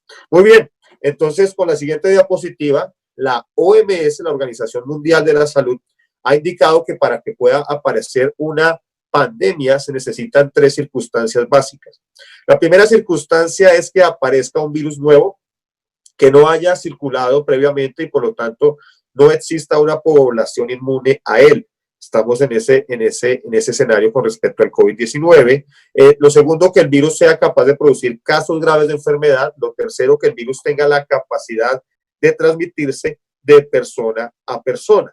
También la Organización Mundial de la Salud, en la siguiente diapositiva lo podemos observar, ha generado unas 6 fases, de las cuales estas 6 fases todas se cumplieron más o menos hacia el mes de febrero y marzo. Recordemos que todo el tema del COVID-19 empieza en Wuhan, en China, más o menos a finales de noviembre en el mercado de Wuhan, inicios de diciembre, y digamos que ya a mediados o a comienzos de marzo, mejor, ya se habían provocado todas las fases concernientes a declarar el tema de la pandemia global. Básicamente, si podemos ver en la siguiente diapositiva, podemos ver dos imágenes. Una es una imagen que se daba el 30 de enero, que es la imagen que ustedes ven en la parte superior. No sé si la podríamos agrandar un poco en el lugar donde están los mapas, y podemos observar que hacia el 30 de enero estábamos viendo que este era el mapa de contagio. Ya estaba en la mayoría de los continentes y ya se estaba, digamos, cumpliendo los requisitos necesarios para declarar una pandemia global. Esto más o menos era la señal, y más o menos en la siguiente imagen podemos ver cuál es la imagen que hoy tenemos, que también la doctora Gina nos la estaba mostrando hace poco, donde ya digamos que en la mayoría de los estados en el mundo tenemos este foco de contagio. Lo estamos viendo ahí básicamente. Con base a esos criterios que había establecido la Organización Mundial de la Salud, el 11 de marzo esta organización, lo podemos observar en la siguiente diapositiva, digamos, hace la declaratoria de pandemia global al virus del COVID-19 por varias características, por la velocidad del contagio, por la propagación, y básicamente porque en más de 3 continentes ya habían, digamos, contagiados nativos, es decir, ya había habido contagios que habían sido recibidos o habían tenido un receptor que había sido nativo. En ese orden de ideas, digamos, la Organización Mundial de la Salud declara como pandemia global el COVID-19 y hace la recomendación a todos los estados miembros de la Organización Mundial de la Salud a declarar la emergencia sanitaria, y también recomienda trabajar el tema de los aislamientos preventivos obligatorios. En ese orden de ideas, el gobierno nacional ya a nivel Colombia, es la primera resolución, que fue la resolución 385 de 2020, que fue la resolución que declaró la emergencia sanitaria generada por la pandemia del coronavirus o COVID-19, y acatando las recomendaciones de la Organización Mundial de la Salud, pues dividió el proceso de medidas que tomaba para el tema del coronavirus bajo 3 fases. La primera fase fue la fase de preparación, que básicamente la fase de preparación lo que inicia o lo que busca es el inicio con la alerta de autoridades en salud, en la que se realizó el proceso de alistamiento para la posible llegada del virus. Esta primera fase fue la fase que vivimos en marzo, primeros días de marzo, últimos días de febrero. La segunda fase fue la fase de contención, que pues se dio en marzo con el caso número 1. Recordemos que este caso es muy conocido porque fue la joven que fue a la iglesia Casarroca y que digamos que fue la primera noticia de un contagiado que había llegado a Colombia. A partir de ese momento inició lo que se llamó la fase de contención. Entre la fase 1 de preparación y la fase 2 de contención, digamos que el gobierno nacional tomó diferentes medidas. Con respecto a la fase de contención, es la que inicia con la detención del primer caso, en el cual se debe fortalecer la vigilancia en salud pública, el diagnóstico de casos y el seguimiento de contactos con respecto a posibles contagios. La tercera fase, que es la fase en la que estamos en este momento, es la fase de mitigación, que inicia cuando a raíz del seguimiento de casos se evidencia que en más del 10% de los mismos no es posible establecer la fuente de infección. Básicamente estamos en ese proceso. Y a partir de esas circunstancias y de esas medidas que acatadas de la recomendación de la Organización Mundial de la Salud, se tomaron las siguientes medidas. La primera medida que se tomó fue el decreto 1417 del 17 de marzo. Voy a hablar de unos 10 decretos y para hacer el contexto jurídico. El decreto 1417 del 2020, del 17 de marzo, fue el que declaró la primera emergencia social, económica y ecológica. Ya hoy, al mes de junio, el gobierno nacional ha decretado 2 emergencias sociales. Básicamente, en este momento, lo que el gobierno nacional estaba era yendo hacia un escenario de un aislamiento preventivo obligatorio, y para eso tenía que tomar varias medidas, como fue las que vimos. ¿Qué clase de medidas se tomaron? Se tomaron medidas con respecto a los adultos mayores. Ustedes saben que hay un aislamiento preventivo obligatorio para los mayores de 70 años.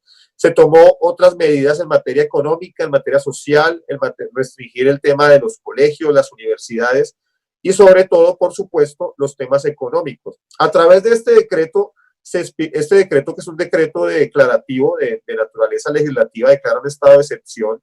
Digamos que en virtud de este decreto surgieron 90 decretos más en diferentes materias que buscaban conjurar pues la crisis que estamos viviendo en este momento. Posteriormente, el 18 de marzo, el gobierno nacional expidió el decreto 420 de 2020, que básicamente lo que hizo fue restringir las aglomeraciones de más de 50 personas. Recuerden ustedes que inicialmente el gobierno restringió las aglomeraciones de iglesias y de cualquier aglomeración a menos de 500. Posteriormente, que esto fue el 18 de marzo, la restringió a 50 personas. Y ya posteriormente, para el caso de los que estamos en Bogotá, el 19 de marzo, la Alcaldía Mayor de Bogotá, en cabeza de la alcaldesa mayor Claudia López, expidió el decreto 090, que es el famoso decreto que estableció el simulacro y el primer aislamiento preventivo obligatorio. ¿Recuerdan ustedes que fue un fin de semana en marzo que era festivo, arrancó el viernes, sábado, domingo y lunes, y que posteriormente el gobierno nacional terminó empatándolo con el aislamiento preventivo obligatorio de la nación, que es el de la siguiente diapositiva, donde podemos observar que es el decreto, si me ayuda por favor con la siguiente diapositiva, el decreto 457 del 22 de marzo del 2020, que decretó el aislamiento preventivo obligatorio desde el 25 de marzo hasta el 13 de abril. Posteriormente, el 8 de abril, se expidió el decreto 531 del 2020, que amplió el aislamiento preventivo obligatorio desde el 13 de abril al 27 de abril.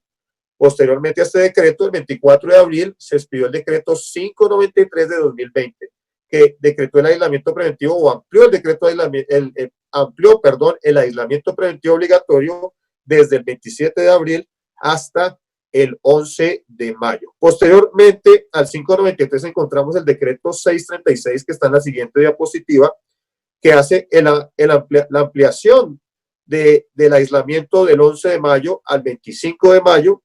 El 22 de mayo se expide el decreto 689, que decretó el aislamiento hasta el 31 de mayo. Y por último tenemos el decreto 749 del 2020, que decretó el aislamiento preventivo obligatorio actual, que está hasta las 0 horas del 1 de julio de este año. Este decreto tiene una naturaleza. Si empezamos a analizar los decretos anteriores, ustedes se podrán dar cuenta que cada vez más se han incluido excepciones. Desde el segundo decreto se incluyó la excepción del sector interreligioso para el apoyo emocional, espiritual, las transmisiones digitales y demás. Este decreto, el último, el 749 del 2020, que amplió el aislamiento hasta el 30 de julio, hasta el 1 de julio mejor, y que, digamos, generó amplias excepciones para desplazarse a diferentes sectores de la sociedad, tiene una característica particular con respecto al sector interreligioso, y es el hecho de que este prohíbe expresamente, lo dice expresamente, se prohíben las celebraciones religiosas con aglomeración de público. ¿Por qué hizo esto? Porque en este decreto ya el gobierno nacional está entendiendo que no puede tener un aislamiento indefinido. Si bien es cierto, los contagios han crecido, también es cierto que al momento de hoy se han destruido para la economía colombiana cerca de 5 millones de empleos.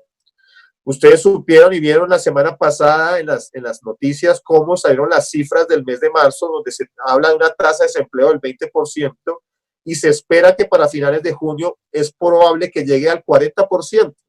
Es decir, el gobierno nacional, y para responderle a algunos que dicen que si está creciendo el contagio, ¿por qué estamos pensando en el tema de los templos? Porque nosotros no podemos permanecer en un aislamiento permanente por el tema de defensas, por el tema de la economía, y sobre todo como creyentes, porque la palabra dice, por el templo y por las casas no cesaban de predicar la palabra. Es fundamental que nosotros nos reunamos, nos congreguemos para adorar al Señor con toda la responsabilidad, con todos los protocolos. Para eso estamos haciendo esta capacitación, pero que es una necesidad. Es una necesidad desde el punto de vista espiritual. Esto es algo también espiritual y debemos verlo así, y que somos entendidos de esta manera. Pero en este caso, el decreto 749, volviendo al tema, digamos que ya el gobierno lo que está buscando es pasar de un aislamiento preventivo a un aislamiento inteligente. ¿Qué significa? Necesitamos que normalizar los sectores productivos, los sectores económicos, los sectores sociales, y se está abriendo una puerta, una gradualidad. El gobierno está buscando una gradualidad para que el país vuelva a movilizarse, vuelva a producir, vuelva a desarrollarse socialmente. Y esto es importante, como lo decía el senador John Milton, no podemos estar hablando de nuevas normalidades, debemos esforzarnos y pues con toda la responsabilidad, con oración, que el país como tal vuelva a la normalidad. Y en ese sentido, el gobierno nacional, planteando básicamente buscar el aislamiento inteligente, ha expedido una resolución de la que estamos hablando, y con base en ella son estas capacitaciones, y es la famosa resolución que yo llamo innombrable por el número, pero pues que es la resolución 666 del 2020, que busca esta resolución. Esta es por medio de la cual se adopta el Protocolo General de Bioseguridad, es decir, esta es la que encuentra fundamento los diferentes sectores. Y aquí es muy importante ilustrar lo siguiente. A día de hoy, con base en esta resolución, ya 15 sectores, tanto productivos y económicos, han radicado sus protocolos de bioseguridad, con fundamento en esta resolución que determina los lineamientos generales. Y esta también, pues, por supuesto, encuentra fundamento el protocolo que nosotros como sector cristiano hemos radicado. Esta resolución como tal tiene como objeto adoptar el Protocolo General de Bioseguridad para todas las actividades económicas, las actividades sociales y los sectores de administración pública del territorio. Y como tal, si podemos seguir en la siguiente diapositiva, por favor, digamos que esta tiene un ámbito de aplicación a los sectores en general, a los empleadores, a los trabajadores del sector público, privado, cooperativas, cooperativas, ARLs, y en general cualquier tipo de sector productivo, económico y social. Para continuar, quiero pedirle al doctor Juan de Dios de Arias que va a continuar, y ya digamos que vamos avanzando en materia, ya queda poco tiempo para ir terminando la capacitación por el día de hoy, para ir profundizando en los lineamientos generales de la resolución 666 del 2020. Doctor Juan de Dios, tiene el uso de la palabra. Muchas gracias. Muchas gracias, David. Buenas noches a todos. Dios los bendiga. Bueno, vamos a tocar el último tema, y para nosotros es un tema de mucha, pero mucha importancia, porque aquí ya empezamos a hablar de nuestros protocolos, cómo vamos a organizarlos y a escribirlos. Yo les quiero pedir a los pastores, a todos los líderes, que tomemos atenta nota, porque todo lo que vamos a hablar va a ser una parte estructural de los protocolos que ustedes van a escribir, que vamos a trabajar en 2 semanas. Entonces es importante que ustedes lo tengan. Resolución 666, como lo acaba de decir el doctor David Cote, es el protocolo general de bioseguridad para mitigar, controlar y realizar el adecuado manejo de la pandemia del coronavirus. Hablamos del protocolo general para el país. Siguiente, Miguel, por favor.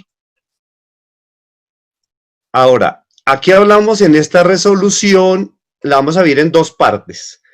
La parte de las responsabilidades y la parte del anexo técnico. En cuanto a responsabilidades, claramente hay 2 responsables, que es el empleador y el trabajador. Ya el símil con nuestra iglesia, ¿cómo es? Empleador, estamos hablando del representante legal o pastor de la iglesia, y el trabajador. Aquí lo dividimos en 2, los servidores de la iglesia y los feligreses. Aquí vamos a empezar ya a entrar en materia de hacer como un símil a nosotros, para que podamos entenderla, para aplicarla más adelante. Y el anexo técnico, que es un procedimiento técnico a tener en cuenta para la implementación del protocolo. Este anexo técnico contiene 2 temas muy claros: el tema de la prevención y el tema de la limpieza, desinfección, y el tema de la información. Eso básicamente. Siguiente.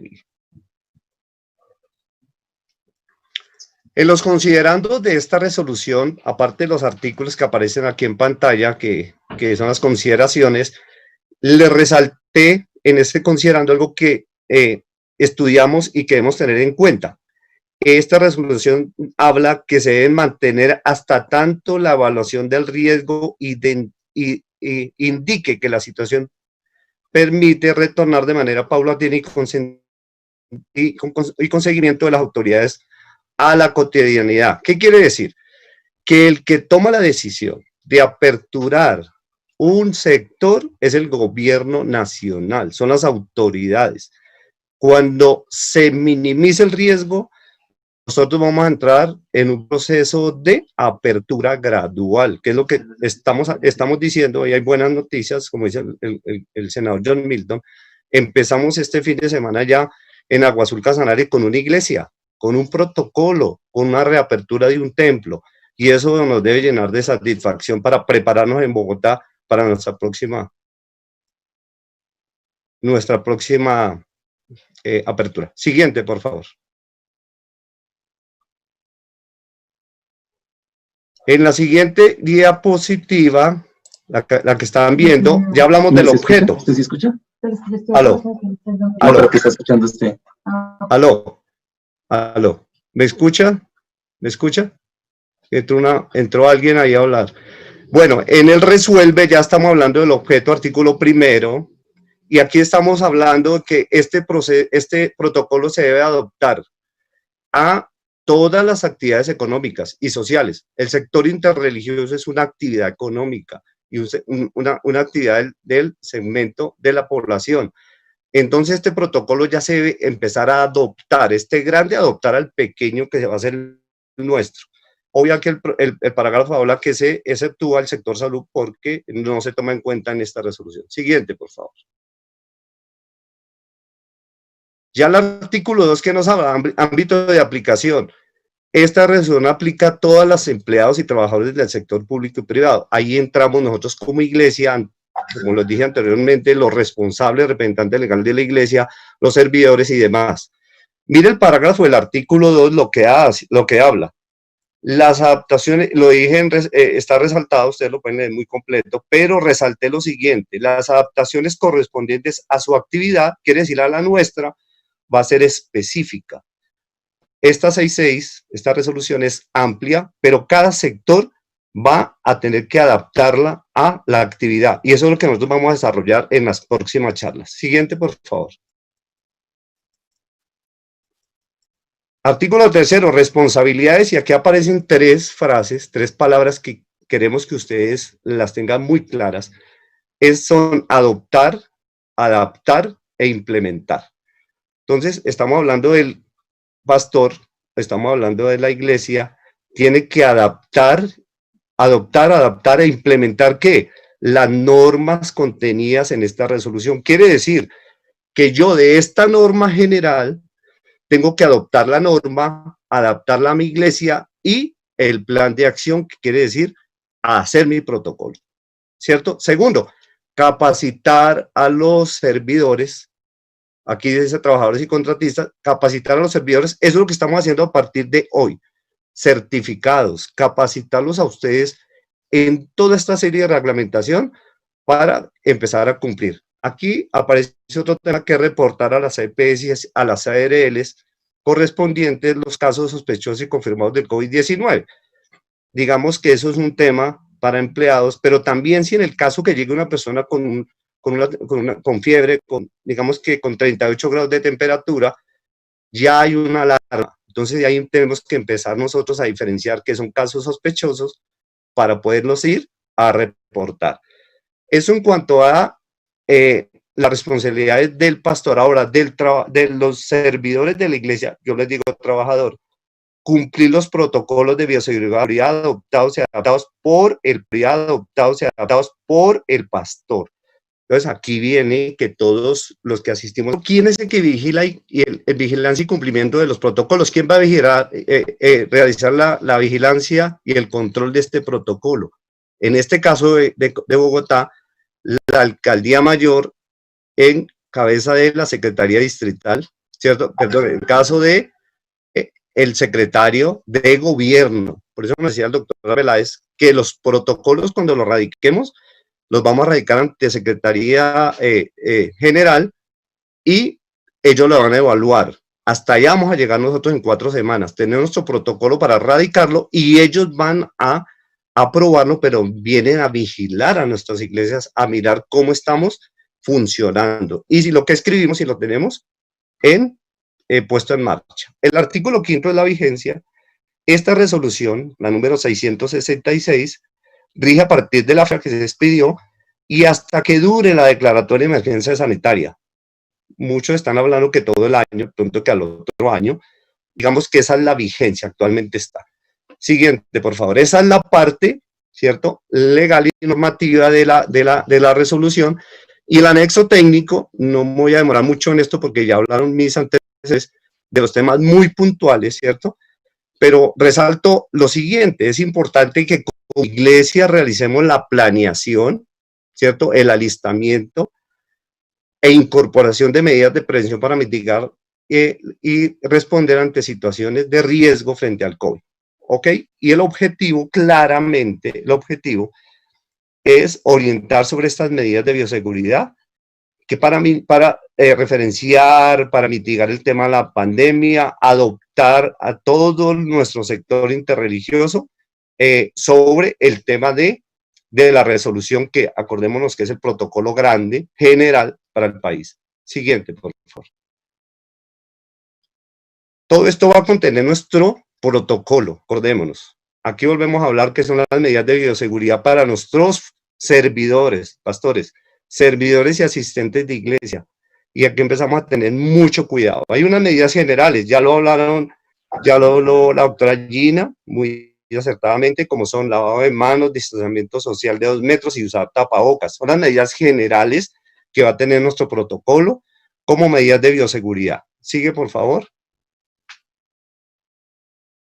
Otro tema que tiene que ver con las mismas medidas de bioseguridad, elementos de protección personal APP, personal de prevención del COVID, ya también los desarrollamos y lo va a contener nuestro protocolo. Existe en la resolución del protocolo nacional y tiene que existir en el protocolo nuestro, particular de cada iglesia. Siguiente, por favor.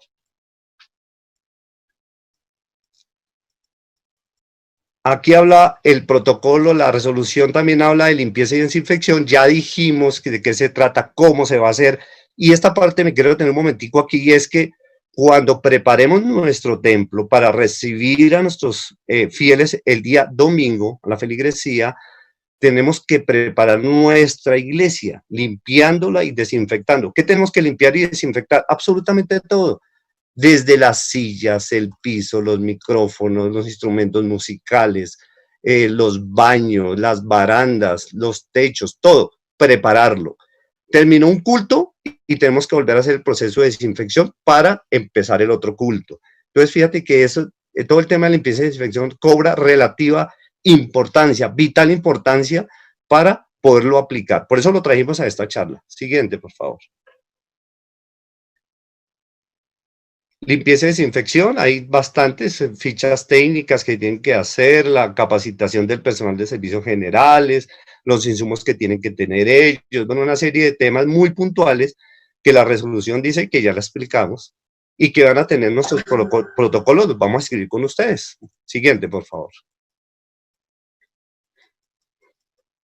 El manejo de residuos, también lo explicó la doctora Luz. Y acá hay algo muy importante, pastores. Cuando manejamos residuos, hablamos de 2 residuos. Los residuos normales, pero los otros residuos que son los resultantes de los elementos de protección. Esos tienen que ir en otro sitio, en otra caneca, y protegidos de otra manera porque son un foco de contagio del tema del coronavirus.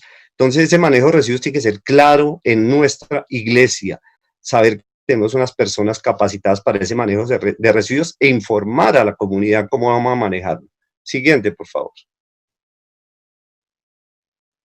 Ahora, recomendaciones en la vivienda. El protocolo, cuando lo vayamos a escribir y lo dice la resolución, el protocolo, pastores y hermanos, empieza desde que la persona, nuestro hermano querido que viene a la iglesia, sale de su casa y termina cuando regresa a su casa. El protocolo no es para la iglesia nomás. El protocolo es desde que la persona sale de la casa hasta que regresa en la tarde o 1 hora después o 2 horas después a su casa. Y hay unas normas claras de poder permanecer en la casa, de protección hacia la iglesia y lo mismo de la iglesia llegar a casa. ¿Por qué? Porque si una persona no hace un buen proceso de cuidado desde su casa, el contagio lo va a traer a la iglesia y es lo que nosotros debemos minimizar y la resolución hace mucho énfasis en que tenemos que tener claridad que el protocolo es desde salir de su casa hasta volver. En el caso de las empresas es lo mismo, el empleado desde su casa a la empresa, de la empresa a su casa. Siguiente, Miguel, por favor. Ahora, y por último, la resolución es muy clara en que tenemos que tener un plan de comunicaciones. y aquí tiene que dice que todas las empresas deben contar con un plan claro de comunicaciones, mantener las líneas de contacto e información actualizadas para el caso de si se presenta un posible caso de coronavirus, de personas que tienen alto grado de temperatura o síntomas. Nosotros tenemos que tener en las iglesias un directorio de las líneas COVID de todas las EPS, de la Secretaría de Salud, para poder nosotros vigilar y reportar. Entonces, ese plan de comunicaciones, pastores, va a ir en nuestros protocolos muy claro, en videos, en carteleras, en folletos, y vamos a trabajarlo muy, pero muy a fondo. Básicamente esto es, pastores, nuestro trabajo, nuestro protocolo. Queremos invitarlos a que puedan leer la resolución 666 y trabajar con nosotros los protocolos como van a venir y vamos a empezar a trabajar. Pastores, Dios los bendiga. David, aquí queda mi intervención en esta parte. Quiero que pues le des paso al doctor Neftalí, que va a hablar ya del protocolo que radicaron a nivel nacional. Dios los bendiga. Muy bien, gracias, doctor Juan de Dios. Doctor Neftalí, tiene el uso de la palabra. Gracias por acompañarnos, hacer un reconocimiento especial. Él ha sido la persona que ha trabajado el documento, el protocolo para iglesias cristianas que se radicó ante el Ministerio del Interior. Agradecerle esa gestión y pues toda la iglesia cristiana representada en las 2.200 personas que estamos aquí, le agradecemos. Tiene el uso de la palabra, doctor. Muchas gracias. Muchísimas gracias por el espacio. Bueno, darles las gracias a ustedes porque se han preocupado a toda la Iglesia Nacional por generar muy rápido un protocolo de bioseguridad para el acompañamiento de las medidas de gobierno. Y bueno, comentarles que este protocolo no es el resultado de unas cuantas personas, creo que muchos hemos trabajado en él. Desde la cooperación Súmate les traemos un saludo de las 32 organizaciones de la cooperación y de los pastores que también conforman este equipo. Queremos saludarles y decirles que bueno, estamos siempre pendientes de todos los temas que tienen que ver con las crisis a nivel nacional y estamos listos para servir cuando ustedes nos lo indiquen. El protocolo, si me permiten, voy a compartir pantalla.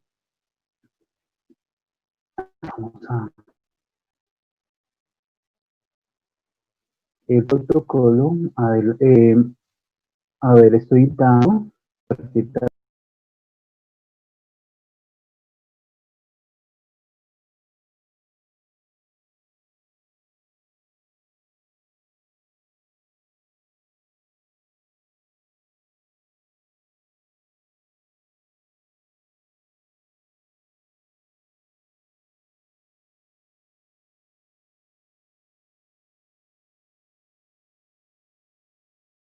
Doctor, tienes el micrófono cerrado. Ok, pregunto que si comparte ustedes el protocolo o lo comparto.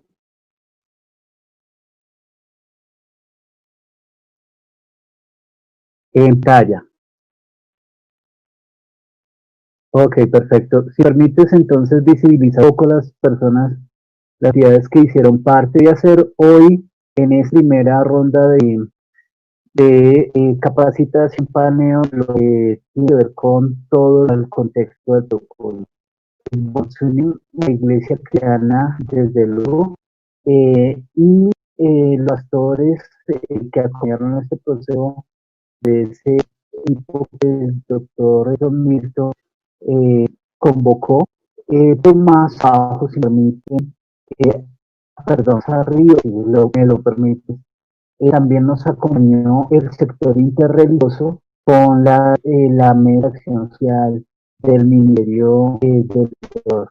Allí también están 4 las interreligiosas que aprobaron lo que ustedes hicieron en la parte de IVA. Y esos 4 religiosas son Iglesia Católica, el Padre Urantes, Iglesia Ventis, Iglesia de Santos de los Últimos Días, luego la Iglesia Cristiana Evangélica al ente de... sí pueden seguir. Ok. Bien, este protocolo, vámonos hacia abajo, vamos a hacer un paneo general de este protocolo, vamos a pasarlo muy rápido. Aquí están las justificaciones, ya han mencionado todos, la definición, la introducción.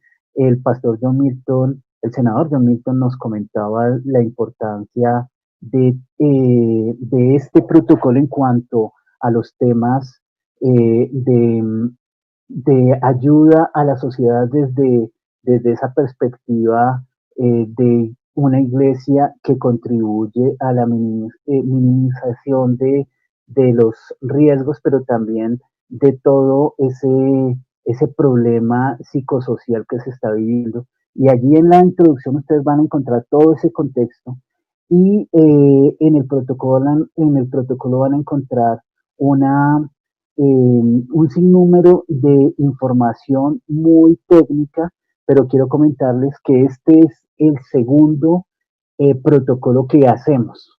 La iglesia generó algo que le llamamos el Gran Libro de Petete, donde su contenido tenía alrededor de 52 hojas, donde están toda la documentación que se recogió para poder decir que estábamos trabajando de manera técnica, que teníamos lo último a nivel nacional en cuanto a a nivel internacional en cuanto a la justificación para cada palabra, cada artículo que está allí.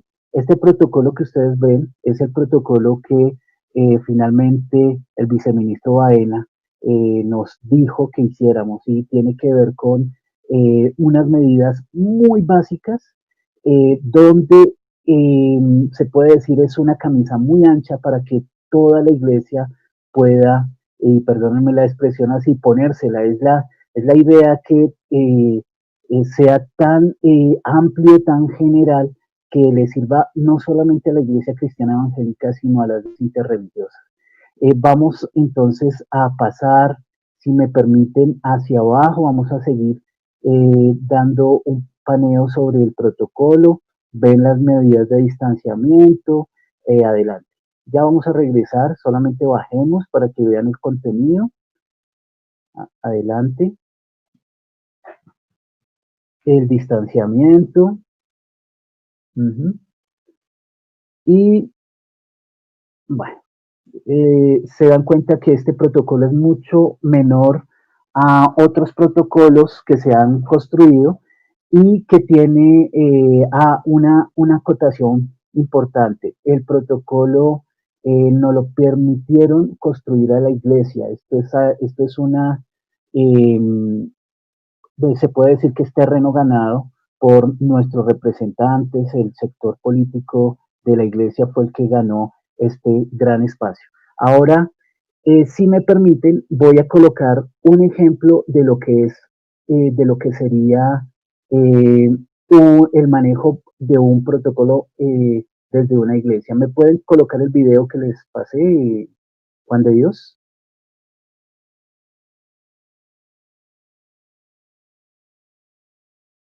El video lo puedes pasar, Juan de Dios, o lo puedes presentar.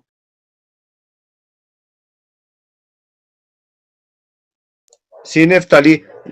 Miguel, yo envío un video a la Juan. Míralo para que lo puedas presentar, porfa.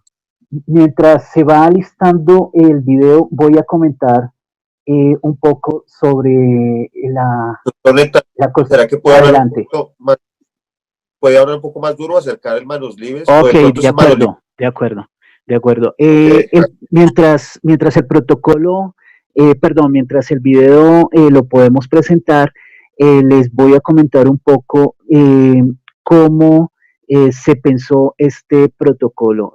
Lo pensamos frente a dos estrategias desde el aparato técnico. Uno, de acuerdo al método del por qué, y otro de acuerdo al método del ciclo de la emergencia, el antes, el durante y el después. Ustedes ya han oído a los expertos comentando cómo apareció la pandemia, dónde se ha centrado, cómo ha sido ese, perdónenme decirlo así, ese mal llamado curva de crecimiento de la pandemia. Yo digo que mal llamado porque la curva no deja de subir, así que realmente no se ha formado una curva, vamos aún en una recta que se supone hay una desaceleración, pero bien, no es curva. Hasta el momento no nos podemos confiar que llegamos a una meseta y que comenzó a haber un descenso de esa curva. Entonces, es verdad que la iglesia desde que comenzó la pandemia ha comenzado a generar algunas ayudas para los diferentes sectores del gobierno, y la Iglesia Cristiana Evangélica, como ustedes bien saben, comenzó en varios sectores a generar protocolos de construcción en cuanto a medidas de seguridad. Y en la primera etapa, en la etapa que tiene que ver con la mitigación, ustedes se dieron cuenta que la iglesia comenzó a recoger encuestas, comenzó a construir los instructivos, y en algunas iglesias comenzaron a generar capacitación, entidades interreligiosas comenzaron a generar capacitaciones. Es así como World Vision, Samaritans, o las entidades que hacen parte de la cooperación Súmate, Bethany, han comenzado desde muy temprano a generar estas jornadas de capacitación que las hemos venido subiendo en algunos espacios. No sé si ya está el video. Dependo mucho de ustedes con el video. Ok, listo. Entonces vamos a ver el video y de acuerdo al video vamos a generar unas pautas con relación a lo que tiene que ver con unas medidas seguras en cuanto a bioseguridad y nuestro protocolo. Adelante. Este domingo 7 de junio, autorizados por el Ministerio de Salud, la Comunidad Apostólica Osana dará inicio a los servicios de la Mañana de Gloria. Bueno, aquí vemos que la silletería está separada a 2 metros, la distancia de los vehículos. Entrarán por la Martín Sosa. Serán dirigidos para ser estacionados con la debida distancia. Se ven algunas personas que se encargan del tema del tráfico dentro de los parqueaderos. Ordenada y segura a diferentes puertas de ingreso al templo. En el área externa existen señalizaciones para el debido distanciamiento. Miramos la medida de 2 metros entre personas. Es muy importante que usted mantenga la distanciamiento físico, evitando el saludo o conversaciones que distraigan. Recuerde que usted debe traer su propia mascarilla. Seguidamente, al aproximarse a la entrada que le han designado, será verificado en la lista de su distrito. Nos están hablando de unas listas de verificación, ahorita hablaremos sobre eso. Y se le indicará posicionarse en el pediluvio, en donde usted limpiará sus calzados. Nos hablan de un tal pediluvio. Debe ser completamente cerrado. Si al tomarle su temperatura registra 37,5 grados o más, se nos está alertando de que puede haber algo en el organismo que no funciona. Entonces, a usted se le referirá a un personal médico de manera inmediata. Si en la fila usted manifiesta tos, de igual manera, será atendido de manera inmediata con un personal de salud. Recuerde que ya en fila, usted debe tener su mascarilla, la que le recomendamos no tocar. En otra de las entradas del lobby de la Comunidad Apostólica Osana, se cumplirá el mismo procedimiento de toma de temperatura, plediluvio y gel antibacterial.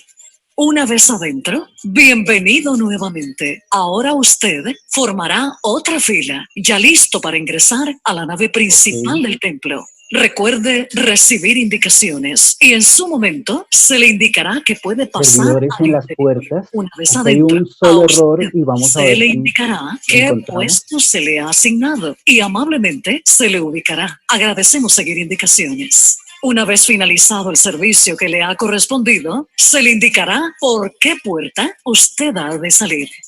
Nuevamente el tema de las puertas. Ok, muchísimas gracias. Entonces, ahí ya lo podemos parar. Bien, para que todo esto se pueda haber dado, se tuvo que haber tenido una jornada de alistamiento y de implementación de todas estas medidas. Tuvo que haber una campaña de capacitación muy rigurosa, tanto a los servidores como a los equipos que tienen que ver con seguridad, salud en el trabajo. Todos los que estuvieron haciendo parte de este equipo tienen que haber tenido una capacitación tanto en los temas de bioseguridad como en los temas de contingencia.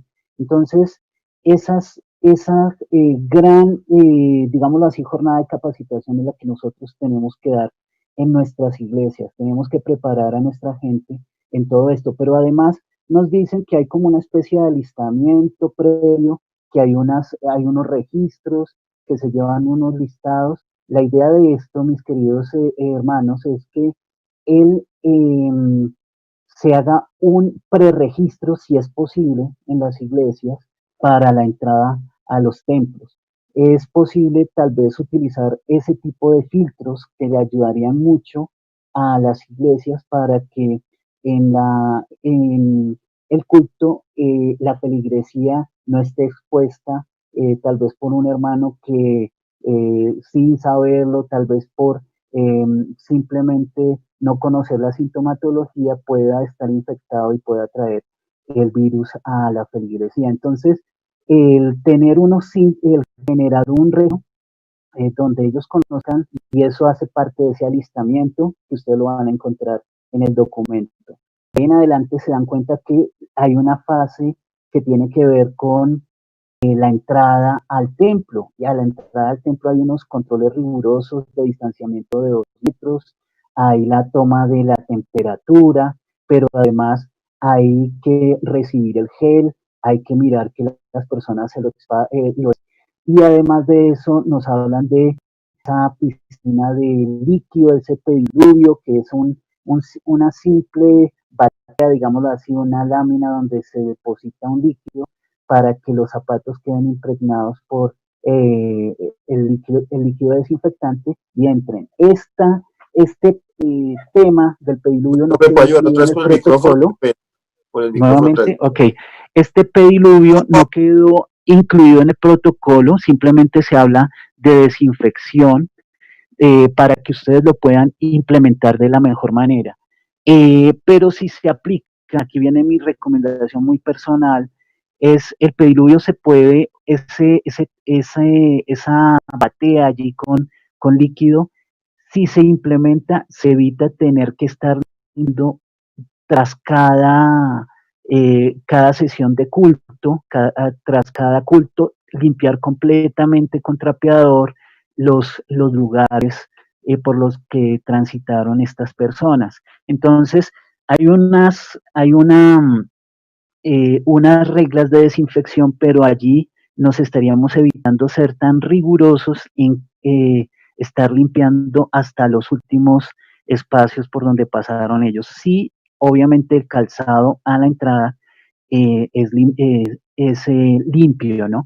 Bueno, y luego nos damos cuenta que al único error que cometen en este video es el tema de las puertas. Las puertas no pueden, esa propiedad de propagación por malas ventilaciones. Entonces, en nuestro protocolo y el Ministerio de Salud era algo que nos recomendaba también la unidad de gestión del riesgo, dejar puertas y ventanas abiertas.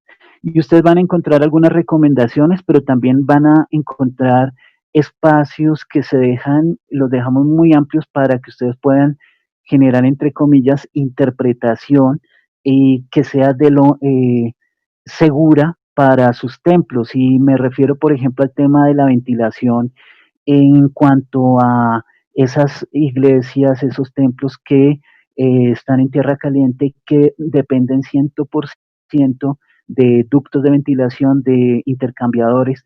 Allí nuestra recomendación para las iglesias es comprar filtros adecuados, y quiero decirles que el ministerio nos hablaba de los filtros EPA, también los organismos de emergencia nos hablaban de ese tipo de filtros un poco más costosos, pero si usted tiene una iglesia con esa capacidad de aireación, es bueno que genere esa compra. De lo contrario, las puertas abiertas. Adentro nos damos cuenta ya, digámoslo, ya como en la tercera etapa de todo esto, del antes, durante y después, que hay un manejo especial de los servidores para el tema de la evacuación. Entonces deben salir siempre primero los que están más cerca de las puertas y de últimos los que están más alejados.